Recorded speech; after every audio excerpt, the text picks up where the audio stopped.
Oh my God. Oh Well, we've boy. got James Bond, and your name is James. I just realized. I We got. legally changed it because of James Bond. Did you really? Oh yeah. My birth name was Ali. And you just. Okay. Wow. You're a Yeah, dude. very big fan of James Bond. I can see that You have now. no idea. Welcome to Coffee Break Convos series, What's It Like? Day in the Life Diaries, the show where I sit down with people who are breaking barriers and sharing what it really takes to carve out their own path, and we'll dive into the journeys and challenges they faced.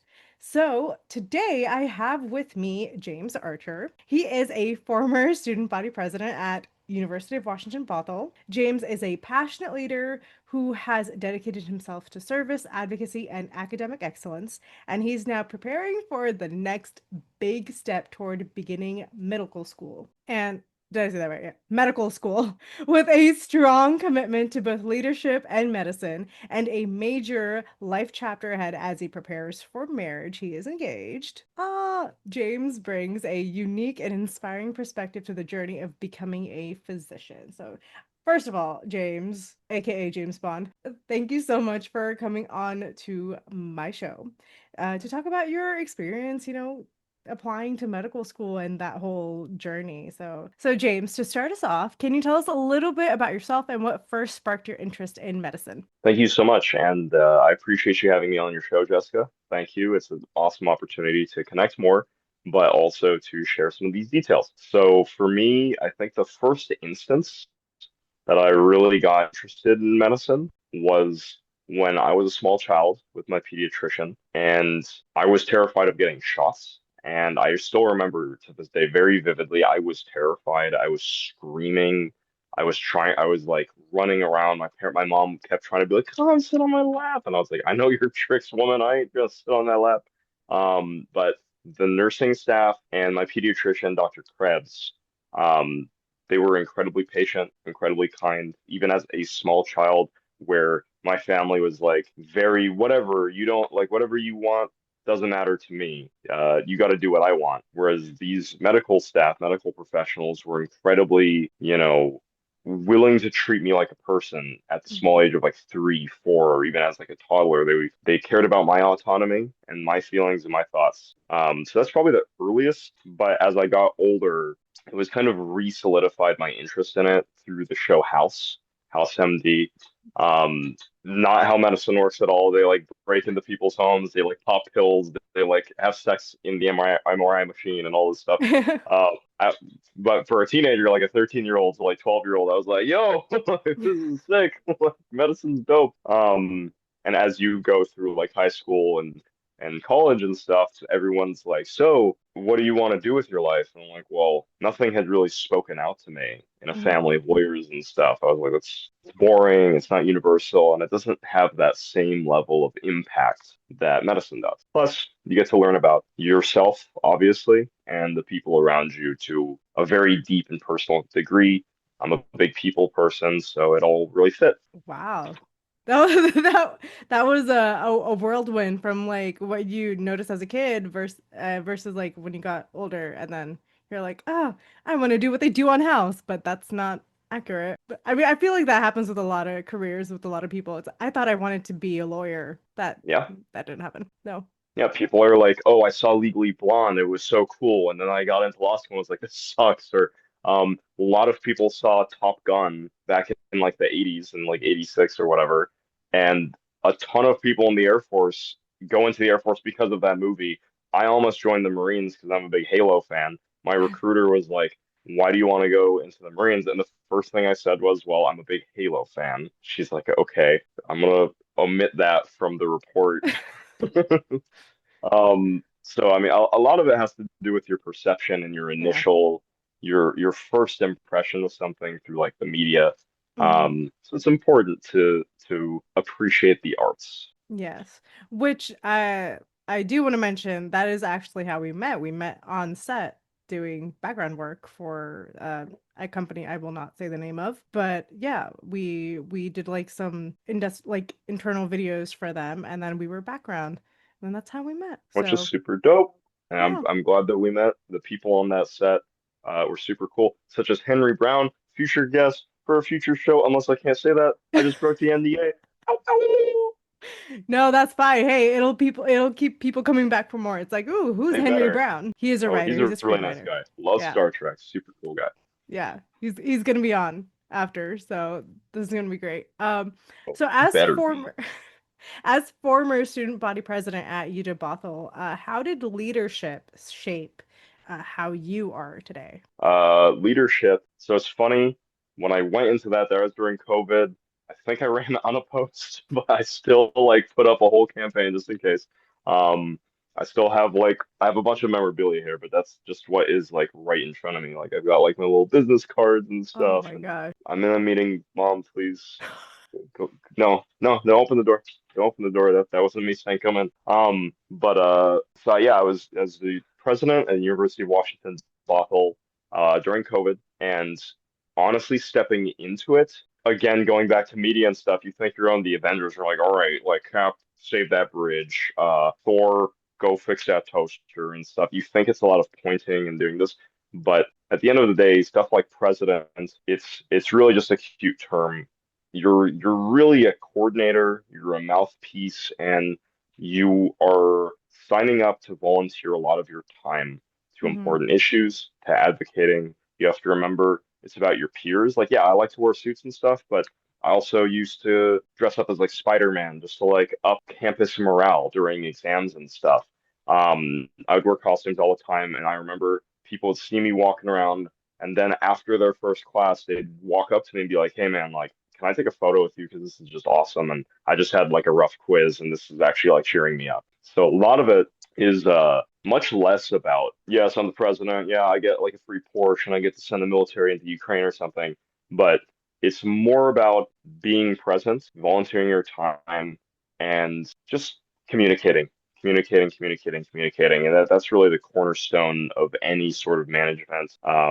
If and like obviously when you get into the nitty-gritty of what your specific role, whether it's in medicine or in law or in law enforcement or the military, whatever, those things obviously have specific differences to them, Hmm. but those things that I just talked about are the foundational pieces that everybody should keep in mind as they go forward. No, I'm glad you mentioned that, all of those different avenues because they all require some form of leadership quality or communication quality.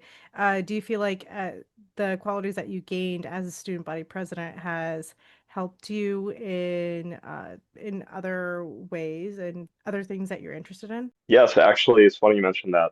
Um, I had so many meetings and I had so many random things that would just keep cropping up that I got very like for the first time in my life, and since then I've been sticking to this. I really fell in love with my calendar app, and if not for the calendar app, I would be screwed. Honestly, I would forget about stuff. So everything, if someone says, "Hey, let's hang out, let's play video games, let's go work out," my classes, my homework, whatever. I put them in my calendar straight away, right then and there. I set alarms. It helps because, like, being Persian, being ethnic, you work on your own time, and like someone says be there at 6:30, you leave your house at 6:30. Like I'll when I host parties, I'll say come at 4. I know people will be there by 6 p.m., which is when I actually want them to come. So this helped me to get that out of my DNA, which I never really liked that, but now I'm actually timely. I show up even early often, but growing up, that was never really a thing. I was just used to people coming late, so I would come late. Now I'm like, dog, like you have Google Maps, it tells you it takes 20 minutes. You know you're gonna be late, so just be on time. Being timely, being organized, checking email. I hate email, but that got me checking my email quite a bit. But yeah, like a lot of little things that really have made a substantial impact on my life and much more satisfied with the way I carry myself day to day. That's great. I struggle with like I'm late like everywhere all the time. Yeah, I try to be on time or early, but it's like yeah. I'm always rushing out the door. But I do want to mention both days that we were filming, you were the last one there. Both I also, days. yeah, that's fair. That's fair. I'm also, but between school stuff, and not to make an excuse, but between like school stuff and between this and that, I was like, I just drove back like 3 hours from Yakima. I'm gonna come like 10 minutes late. I don't care. Um, but yeah. I'm giving myself that buffer. Yeah, basically. And I'm like, I have to drive another hour till I get to the set at like 6 a.m. Like, calm down, guys. But yeah, I'm not perfect though. I still make mistakes. Yes, no one's perfect. Like coming on this show. Like coming on, yes, you were late coming on the show. Oh boy. Yes. So, what skills do you think from being a part of the student government? Like, I mean, you had mentioned leadership really helped you, but in terms of it directly helping you as a future medical student or a future physician, has it been directly correlated, those two in any way? Uh, Communication is never a bad thing. Being timely, never a bad thing. Checking your email, especially when it comes to all of the application stuff and in class has been very helpful. So I'd say I'm very, very thankful that I had that leadership experience early on in my academic and my like work career and whatnot. It has helped me to be like, okay, from this time to this time, I'm working on this, and then I will do this and this and that. It has helped me to be a long-term planner, significantly more, or at least even though I had those skills beforehand, it really reinforced it and tested it on such a large scale where I was working with not only a team internally of 12 people that I directly oversaw, but I was also working with all sorts of clubs and staff and administrators behind the scene on a daily basis, in addition to my classes. And there's two other UW campuses, three total, and I'd be working with their governmental teams, and I'd be meeting with those people on those staff and those administrators on like a weekly basis, daily basis. So if I can work on that level, I can work on any freaking level. Like, yes, I can coordinate with my group project for our essay, for our PowerPoint or whatever very easily. That's like nothing. That's like talking to myself in chat or something. Um, so I'm very, very thankful I had that experience. And if you're watching this, you're in high school, you're in middle school, you're in college, and you're in your work like holiday committee or whatever, there's a lot of personal growth. There's a lot of experience for you personally to gain. Don't just think, oh, I'm volunteering. What do I get out of it? Blah, blah, blah. It is a really good practice, especially if you're younger and especially if you're early in your career, academic or like work wise. I cannot recommend doing some sort of kind of committee stuff, some sort of student government. Um, there are a lot of benefits to it. Very good on a resume. Looks very, very good on a resume. And it comes with a certain, self-esteem boost if that was an issue for you. I had a lot of depression and self-esteem issues growing up, and going through this right after I like lost weight and got out of depression really reinforced that, I've come a long way. So I built a better relationship with myself internally, and I highly recommend it. Definitely agree with that because like in college, I was part of the theater club and I was part of the student. I worked my way up from secretary to president in that club, and I would say it helped me quite a bit in Madam terms of President. it helped me quite a bit with in terms of gaining leadership and delegating and working with a group of people and oh yeah, it helped quite a bit. So I definitely agree. I mean, the earlier you start, without putting pressure on yourself, I feel like the more you gain from it because I feel like more people are willing to teach you the younger you are. Yeah, yeah, I totally agree with mentorship and whatnot, but n no age is too late. Yeah. Honestly, as long as you show you're passionate and you're actually engaging and you're actually interested genuinely, Hmm. people will give you their time, and it's valuable. It's valuable to do that. So that's cool. Thank you for Yeah. sharing that. The key part is genuine. Be genuine Yes, when asking for help, when asking questions, not be like going at it like, "Oh, I'm trying to gain something from you." It's like, "No, be genuinely curious." yes, yeah. It's like for the sake of it, honestly. Like if I wasn't genuinely like curious or passionate about learning from other people or engaging with other people, I would not have had as much. I would not have had even half of the best experiences of my life had I not been a little curious and gone out of my way to be like, hey, tell me more about your life. I wouldn't be here right now if you and I didn't like converse. And I was like, oh, that's so cool that you're into that. That's super dope. We should do Yeah. that. So also again, thankful for that shoot. Yes. And yeah, like you said, it can happen at any age. Doesn't matter how old or young you are, as long as you're going about it in a way that's looking at a way for growth, for your own personal growth, not to Never stop gain. growing. Yeah, not to like gain in a selfish way, but like growth in an educational way. Yeah, yeah, Yeah. totally agree. I mean, for students that like who feel really overwhelmed, so talking about, anyone who's in high school, anyone who's in community college, or transitioning into a university or any kind of law school or medical school, Yeah, like how higher would education. yeah, so how would you break down the medical school admissions process, like in the simplest terms? Oh my God. Oh boy. It's a So booklet. yeah, I was about to say like how many like textbooks do you have on hand?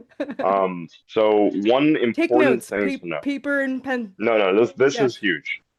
This is huge. If you're interested in medicine, and I'm talking especially if you're trying to be a physician, a dentist, something like really at the highest echelons of medicine, start building your credentials now. And I'm not just talking like, oh, I took a biology course and I the mitochondrial powerhouse of the cell and stuff. I'm talking like you should start scribing, you should start shadowing, you should start uh, potentially working part-time as a medical assistant or full-time or take a gap year to build those credentials, get some clinic hours, show them that you are actually dedicated, that you are passionate. Like obviously, yes, it goes without saying you need good grades. Mhm. Like no lower than a 3.0. Like if you're in a three, like I'm at like a 3.6, 3.7 range. And even that is like, which is good, but it's not like the most extremely competitive thing in the world. So no lower than a 3.0. Most of the time, they won't even look at you for a majority of medical schools. Even if you do have good credentials and good grades, which is, the core of it, they still want to know, do you have a well-rounded experience? Do you give your time to your community? Are you passionate for serving people? Do you have good people skills? Do you have volunteering? So a lot of people, for example, when they're thinking about what they want to do with their careers, they're like, maybe I'll do medicine. And they go through the admissions process, and it's the rude awakening because they didn't realize, wait, I needed that. I needed that. They are not clear. They do not do a good job of sharing, like, no, this is a necessity. You think, oh, it's school. Why do I need to like have a job? What the hell are you talking about? There's very few fields in the world that are like, yes, we need this, this, this, this. It's a laundry list of things they demand that sets you apart. Because yes, the average person is gonna be who's applying is gonna be getting good grades, is gonna be getting good MCAT scores, which is also important, the medical school admissions test. So it's invaluable to give yourself time. I have a friend who was thinking of going dental for most of his undergrad, was thinking of doing a dental, ended up realizing I actually don't like biology. I don't really like the lifestyle. I don't like the subjects. Mhm. And so he pivoted hard and was like, I'm going to go to law school, start studying for the LSAT, took it a few times, and then was like, within a year, was going to law school when had no running up to that. Didn't like clerk in a law office, didn't know much about the law going into it. Just had some like cousins that did law and said you should try it. You can't do that with medicine. You can't do it the other way around. And you will not be successful if that's your mindset. It's something that you really need to think about. You need to have connections to the community. They demand that you have letters of recommendation from people who actually know you. If you show up to your family doctor and say, "Hey, can you let me your letter of rec?" and they're like, "Well, he's a good patient. He or she, uh, they don't eat that much junk food." Like, what the hell does that mean? That's not going to get you in medical school, man. They need to see like, oh yeah, they're helpful. They're helpful when I'm doing an examination. They can set things up. They know what to do when a doctor, a physician, am in a pinch. This is someone I rely on. I have Mhm. several letters of recommendation from doctors that I worked with as a medical assistant in Seattle.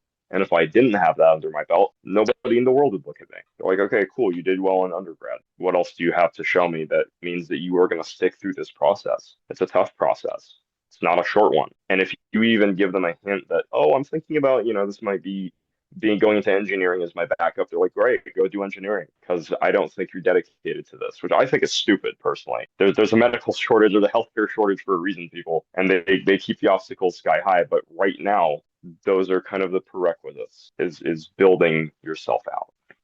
I mean, in a way, I would say that I like that the prerequisites are high because you're becoming a physician, you're becoming a doctor, you're going into medicine. Essentially, someone's going to be putting their life in your hands. So for you, it's very important for you to study well and do good and actually know what you're talking about and be very well versed in whichever medical focus that you have. And so I want to bring about like so you said if you want to switch out of medicine into something else, that's easier to do versus like if you're doing Oh yeah. something else but you're like, "Wait, I want to go into medicine." It's a lot harder. But is it possible? Oh, is it possible to like do a hard pivot into medicine? Yes, Like from a completely different like field is yeah, what you're like how saying. you mentioned where like your friend was going to dentistry, but then he switched over to law, and you said that Hmm. that is easier to do.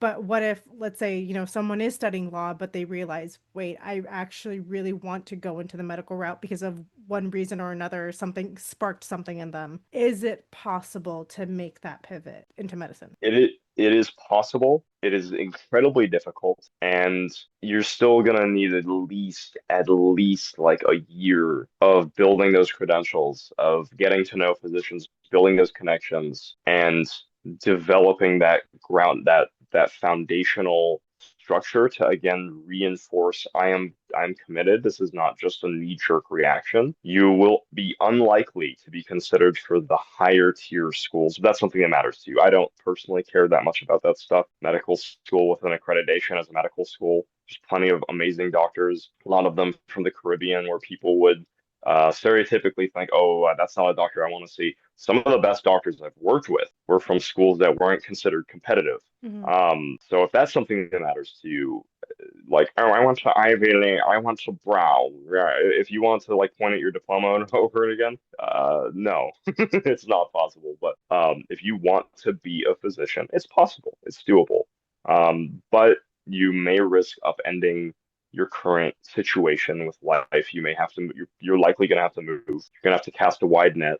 I would strongly recommend before the Caribbean, where that's like really out there and does cost a lot of money. Because those are for-profit schools with lower credential requirements and stuff. I would really recommend Doctor of Osteopathic Medicine or DO. Same scope of practice as an MD with like a neck manipulation bone thing. Which they get into, but they're the same. My pediatrician actually I found out was a DO. Incredible, incredible doctor, incredibly sweet. A lot of people stereotypically don't go towards that route. They think, oh, it's a cop out from being an MD. You're still treating patients. You don't get attached to the title. Same with the president thing. It's not about the title. It's about what you're actually doing, the substance. Hmm. Stay to the substance. Make a little checklist. What do you want to be doing? Do you want to be treating patients? Do you want to be serving your community? Do you want to have found deep knowledge of the human body and the processes and a lot of things around it too? You do need to know physics. You do need to know chemistry. You do need to know psychology and sociology.